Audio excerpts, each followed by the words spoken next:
வாய்ப்புகளை பயன்படுத்திக் கொள்ள வேண்டும் என இளைஞர்களை தமிழக ஆளுநர் பொறுப்பு வகிக்கும் வித்யாசாகர் ராவ் கேட்டுக் கொண்டுள்ளார்.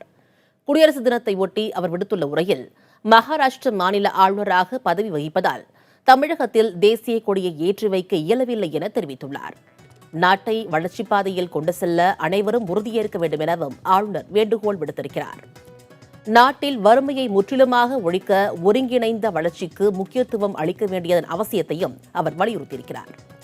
தமிழகத்தில் தொடக்க கல்வி பெறுவோரின் சதவிகிதம் 99.85 இருப்பது மகிழ்ச்சி அளிப்பதாக கூறியுள்ள ஆளுநர், தமிழகத்தில் உயர்கல்வி பெறுவோரின் சதவிகிதம் தேசிய அளவிலான 23.6% விட அதிகமாக 44.8% இருப்பதாகவும் கூறியிருக்கிறார். தமிழகத்தில் செயல்படுத்தப்பட்டு வரும் பல்வேறு மக்கள் நலத்திட்டங்களை பட்டியலிட்டுள்ள ஆளுநர், பல்வேறு மாநிலங்கள் மட்டுமல்லாமல் நாடுகளும் அம்மா உணவக திட்டத்தை தங்கள் பகுதிகளில் அமல்படுத்த திட்டமிட்டுள்ளதையும் சுட்டிக்காட்டியுள்ளார்.